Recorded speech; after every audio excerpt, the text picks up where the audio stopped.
morning, little nerds. I'm Dr. Shereene Idriss, a board-certified dermatologist, and you guys have landed on Pillow Talk Derm, where we do this every Saturday morning at 10 a.m. Today, we're going to tackle the crinkliest subject of all, crepey skin. But before I jump into who gets it, why do you get it, how do you get it, can you prevent it, and can you possibly treat it, not just with products, but in office, let's address the elephant in the room. I have been on a hair quest journey to figure out how to deal with my hair and how to style it more naturally. And it has been a process with some hits and some misses. This is what you guys are noticing. Call it a midlife crisis. Call it you trying to relive your teenage years because you never actually did this during your teenage years, but that is what is happening. Number two, I have not had lip filler. I have been on a lip quest targeted by every single ad on Instagram and beyond in the past few weeks. And for somebody who's never purchased a single lip product other than Lisa Eldridge's Velvet Ribbon, this is a lot of lip product, but I can firmly say through a lot of trial and error that this Wonder Skin lip stain in Romance is phenomenal. And if you guys want a demo next time, let me know, I'll show you guys. And Violette FR is a freaking genius. She created this Bisou Balm, and I'm not paid by this company whatsoever, or the other one, which is not really a lipstick, but like it's like a very light blurring situation. And she says it with her French accent as if you have just been kissed. I look like I just got kissed, okay? My husband was like, what's going on over there? And I'm like, oh. Okay, so anyway, that is that. So off to the important stuff. Let's subscribe to this channel and let us jump in. What is crepey skin and what are the causes of it? Crepey skin is essentially thin, wrinkled skin that can appear dehydrated or is dehydrated in the process. And it's not the same as wrinkles because wrinkles tend to be localized, whereas crepey skin is much more widespread and overall associated with thinning skin. It usually affects these three areas first. Number one, your under eyes. You start to notice it when you smile and you feel like you're crunchy around your eyes. Number two, it starts to affect the neck, especially in your late 30s, early 40s when you start turning and you notice something is happening right over here where you're like, ¿Por qué? ¿Por qué está así? ¿Por qué está como esto? Okay. Number three, the arms. People start to notice the crepiness happening over here. And then last, the hands. Right in the back of the hands, we start to notice a little bit of crepey crepes. And this has to do with the fact that the skin in those areas is much thinner and more likely to have accumulated sun throughout the years. But your knees, your thighs, your legs, your abs, your chest are not immune to it either. So it can affect all of those areas. The causes of crepey skin are multifactorial, with number one being the natural aging process. Of course, because as we get older, we start to lose collagen starting in our 20s. And that rate starts to go up as we are in perimenopause and menopause. And as we lose collagen and elastin, we lose that chewy, yummy that's holding our skin together. But additionally, as we get older, we also start to lose fat and muscle mass. So you see a dramatic increase in crepey skin after a certain age. It's like an inflection point beyond 70, where all of a sudden we become even crepier because we lose the muscle mass and the fat underneath the surface of the skin. So it is truly a skin thinning phenomenon that is also due to sun damage. Sun damage, chronic UV exposure. So if you're not going to protect your skin for vanity's sake, protect it for vanity's sake. I meant to say if you're not going to protect your skin for your health's sake, i.e. skin cancer, protect it for vanity's sake. UV exposure over long term can cause a breakdown in your elastin and your collagen. Number three, dehydrated skin is going to look more crepey. So if your skin is lacking water content, it is going to look more crepey. But it's not just due to water content. Your skin can also be dehydrated because it is lacking in its barrier function, which we will hit on in a second. So moisturizing can be very important, but additionally, if its barrier function is broken, it could be due to sun damage. We're going to talk about how you can prevent all of this in a second. Number four, weight loss. Ozempic, anyone, Mounjaro, anyone, people on those semaglutide injectables that are losing weight at rapid rates, you're noticing a dramatic change in the crepiness of their skin, especially in their 40s if they're losing weight too fast and too wrong and strong. So rapid weight loss, dramatic weight loss combined in one above a certain age is almost like a guarantee for crepey skin. So if you're gonna go on those drugs, make sure to pace yourselves. 5 is genetics, I can't help you there. 6 is lifestyle, we gotta quit it. 7 is poor diet. I am not one to preach over here, but I will tell you, I am all about moderation. I will not deprive myself of sugar. I will have a dessert once or twice a week. I will have that fried chicken every once in a while, maybe not once a week. I will indulge myself periodically, consistently, but not all the time, if that makes any sense. And last is hormonal changes. Last week, we talked about menopause, we talked about perimenopause, and we talked about the decline of estrogen. Estrogen is a key hormone when it comes to not just collagen production, but also the ability of your skin to retain moisture and also retain its natural oils. As the estrogen goes down, we become shriveled up little prunes and we become raisins and no longer grapes. But that is a fact of life that we can address not just through topical skincare, but also through HRT, which I kind of hit on last week, but I might bring a OBGYN onto my Instagram channel for an Instagram live. So keep your eyes on that space. Crepey skin though, like I mentioned, is not just a cosmetic concern because it can have after effects, meaning if you have crepey skin, especially on your lower legs, and you notice that you're bruising more easily, you're more prone to cuts, you're more prone to wounds, crepey skin also takes longer to heal. So the last thing you want to do is get an infection in an area like your lower legs that is harder to heal after a certain point. So you want to make sure that you're constantly protecting your skin and not just trying to minimize the crepe for vanity's sake, but also for your health's sake. So how exactly then do you prevent skin creping happening? If you're in your 20s and you're looking at your mom, your dad, your aunt, your uncle, maybe your significant other, save yourself from that relationship. If you're in your 20s and they're that much older, I'm not one to judge, but go have fun. Anyway, that's a discussion for another day. I will tell you the best ways to prevent crepey skin is to wear the damn sunscreen. Again, if not for your health, for vanity's sake. Wearing your sunscreen at a younger age is going to help to prevent cumulative UV exposure, and it's only going to help to prevent your skin from getting thinned out faster. Number 2, moisturizing regularly. So I mentioned dehydration, and yes, hydrating your skin is very important from the inside out, but making sure your skin is hydrated from the outside in through moisturizers that have certain types of ingredients like humectants is key. But additionally, it's not just about the humectants, it's also about how do you lock in that moisture with another ingredient known as ceramides. I'm gonna get into the ingredient story in a minute and a half. Number 3, do not neglect your body. If you are in your 20s, you usually just think, at least that's what I did in my 20s. Now they're a little bit more, I guess people in their 20s are way more advanced than I ever was, so maybe that's not how you apply skincare. Just slap my face. I'm a little delusional. It's quite late if I were to tell you. It's like almost midnight. But if you are in your 20s, do not neglect the rest of your body. Your face, your neck.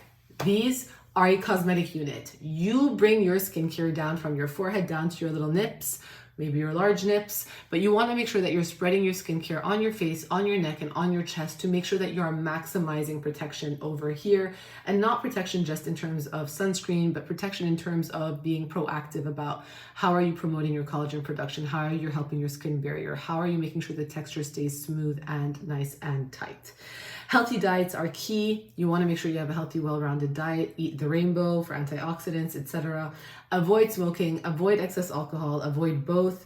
Make sure if you're going to be on any sort of Ozempic, Mounjaro, you name it, that you're going to lose weight slowly and you're not going to try to go wrong and strong, because that is going to be a sure way to guarantee crepey skin. So now that you know the main stuff on how to help yourself to prevent this from fully happening, here are some ingredients that you must incorporate into your skincare routine if you already have crepey skin. And I'm going to start with the 2 that you must incorporate into your routine if you're trying to really prevent crepey skin. Number 1, humectants. You guys probably know hyaluronic acid, but it's not the only humectant on the market. There's also urea, which is phenomenal, glycerin, which is my favorite, and other sort of glycols as well. This is a urea body lotion, which smells fantastic. Yes, it has a light fragrance. I lock it in after a shower. I want to make sure that my body is holding onto that moisture and holding onto it in a way that is also going to help keep my skin smooth, and that's what this does because of the urea content in it. Humectants are great at binding water, but they're not great at minimizing their evaporation.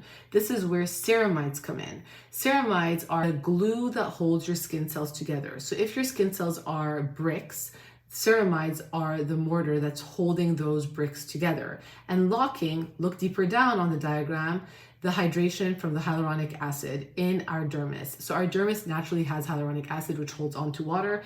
And if the ceramides are nice and intact on the top, they're going to minimize any sort of water evaporation slowly over time, okay? It's a very simplified explanation, but that is how ceramides can help you. There are natural fats found on the most upper layer part of our skin that seals the skin in. When we don't have the ceramides, our top layer of skin becomes a little bit more there are more holes. What happens when there are holes? There's evaporation. What happens when there's evaporation? There's dehydration that can happen in the process, as well as an inflamed skin barrier. So ceramides are essential to hold that hydration in. Obviously, I have a skincare line. This is not a basic moisturizer. It is a vitamin C gel moisturizer that also has ceramides to lock in hydration. So this is a great type of moisturizer that is going to make sure that your skin is not going to get dried out in the process. It's a 2-in-1 with glycerin and ceramides. Number 3, ding, ding, ding, retinoids. It's basically, retinoids are like the trainer that you want to punch at 6 o'clock in the morning, right? Because you're like, I hate you, but retinoids are really there to help you get your collagen production up. They're annoying. Not everyone can tolerate them. It takes time. It's a love-hate until it's a love-love. But retinoids are something that you have to work your way into. You cannot expect to just use them overnight and be able to tolerate them. So you got to make sure you know what you're using and you know how you're incorporating it into your routine. Now, here is the catch-22. Areas that tend to get crepey faster, like the eyes, around the mouth, the neck, tend to not tolerate retinols or retinoids in general. So what can you do to help yourself? Remember, I just mentioned this moisturizer. She's not a basic bitch, meaning she's not a basic moisturizer. She has other actives like vitamin C and peptides and ceramides. She's a basic bitch, but that doesn't make her boring or bad. This, for example, moisturizer by Olay, their Soothing Sensitive Moisturizer, is a great moisturizer to use first on those areas. So before I go in with a retinol, I will put this underneath my eyes, around my mouth, or even on my neck, and then go in with the lightest amount of retinol humanly possible and tap, tap, tap, tap, tap, tap on top. So that this acts like a buffer to minimize how strong your retinol is. So essentially you're weakening the retinol for these sensitive areas, right? And retinols you can kind of think of. This is one by Caroline Hirons. It's retinoid 2. L'Oreal has one. There's a bunch on the market. You have to know the type of retinoid that you're using and the percent. I think that's always important. Or if you don't want to sit down and have to get a moisturizer to buffer a retinoid, just buy yourself a retinol cream. This is one by number 7. They tend to be less intense and more delicate and gentle, especially for these areas. So you could use this here. You could try to use it here. You probably could try to use that here. I should do a hack about how retinol eye cream can go to the hard to reach places. Okay, that is retinoids. Number 4, peptides. Peptides are the building blocks for proteins like collagen and elastin. You need peptides to make collagen and elastin and to make it well, but not all peptides are created equal. Back to this guy. This doesn't have peptides to help with collagen production. Sorry, it has a peptide that's going to help with pigmentation, but not collagen production. Instead, this is going to help with collagen production. This is by In Beauty Project. It has, I don't know, 1, 2, 3, 4 different types of peptides, if not more. Heptapeptide 7, hexapeptide 5, hexapeptide 40, polypeptide 76, and it comes in a thicker, richer moisturizer, which quite frankly, I like for crepey skin. But if you do not like this texture, this by Allies of Skin is recently released. It's their Copper Tripeptide Advanced Serum, which also has peptides that are going to help collagen production. So if you're not into the thicker texture or you live somewhere very humid, but you want to get those peptides in, this is a nice alternative. If you want that spackle for the crepey skin, I would go for this one instead. And if you want peptide eye cream, Here's one by Environ. Do I think you need it? No, because chances are you're probably not going to be sensitive to the peptides around your eyes, so you can probably get away with this if it's too occlusive, or this if you feel like the other one's too occlusive, I mean. But this is an gel eye cream that some of my patients swear by, so I do carry it in my office because my patients were asking for it. So I'm going to try it out and keep you guys posted. So those are peptides.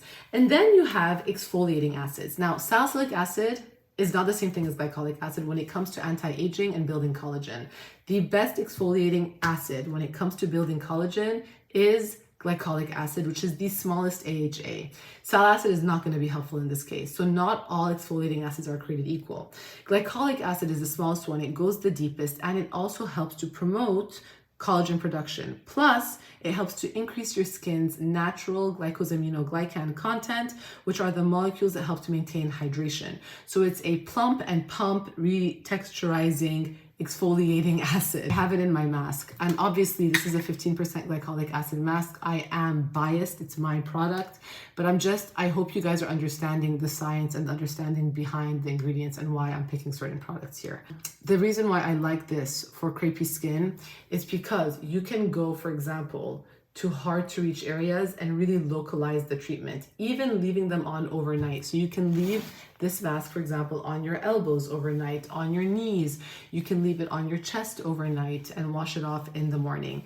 Quite frankly, I leave it from my face down to my tits, including here and outside of the orbital rim, overnight once a week. And on the other 2 or 3 nights, I leave it on for 20-30 minutes and then I wash it off. So that is glycolic acid. And last, we have growth factors. Growth factors are naturally occurring proteins that can help to repair and regenerate your skin. Tried and true, Skin Medica TNS serum. It has growth factors, cytokines, and matrix proteins that people swear by. And I think this is a particular product. I had it here, let me see, from my office actually as well. For the patients who cannot tolerate retinols on their neck, even though they try to buff it with a moisturizer, I tell them just go for this for your neck or those hard to reach areas. It's a great adjunct to have as well.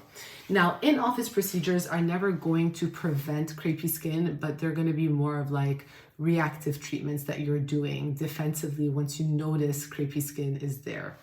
Or what's the other thing? Offensively. Clearly, sports is not my thing. Number one, you have Ulthera. Ulthera is not going to break your skin barrier. It's going to deliver heat in the form of ultrasound energy underneath the surface of the skin to create tiny zones of injury that's going to cause your muscles to contract and tighten and your fibroblasts to produce collagen. You can do it on your face, your neck, and your chest, as well as I've done it on the back of the arms and above the knees, and it works beautifully there too. You just cannot go over the midline of your neck where your thyroid is. You can hit here, but you cannot hit here. Microneedling is also a great adjunct. Now, microneedling at home is not the same as in office, because in office we can go deeper. So underneath the right hands, it can make a huge difference if done periodically. Now, you could boost microneedling and add heat to it in the form of radio frequency heat, which allows for the trauma that's done to your skin to go a little bit deeper so that you can really hit the fibroblasts to help produce collagen production. So it allows you to go into deeper layers of the skin so that your skin can also get tighter and firmer over time. And like I mentioned, Secret is one, Morpheus is another one. There's a bunch of other devices on the market. Laser resurfacing from the top down can also be helpful in terms of superficial texture. Fractionated lasers like Fraxel can cause micro damage to the skin. It has a very targeted approach because it targets water. So that's going to help target your collagen, and it's going to help to stimulate your body's natural healing process. And last, injectables like Sculptra or Radiesse. These are biostimulatory injectables. They're not hyaluronic acid fillers like Restylane or Juvederm. Sculptra is known as polylactic acid. It is the gold standard in terms of helping to create an underpadding. It was actually created for people with HIV who have lost fat in their faces. And like with everything medical, we realized, oh, there's a cosmetic advantage here for people who are sinkers and losing fat in their face as well. If you dilute it more than it is indicated, it can help superficially as well with crepey skin, especially along the arms and the knees. And Radiesse is a much firmer filler known as polylactic acid, which is a substance found in our bones. It has also been shown to have stimulatory effects, and when you dilute that, and you inject it superficially in addition to other treatments that I mentioned like Ulthera, it has shown to really help promote collagen production and firm up your skin. I've done it on patients for their necks. I've done it along their abdomens if they've had babies and they had a crepey upper abdominal skin on top of their belly button. I've done it along the knees, and I've seen beautiful, beautiful results with that as well. I hope this video was helpful. I hope you guys learned something today. If you have any questions, as always, leave them below, whether it is about crepey skin, about something we mentioned in this video, or if it's about something I have not talked about in this video that you want to learn more about, like my lip products. Leave your questions below, and I will see you guys next week. Have a beautiful Saturday.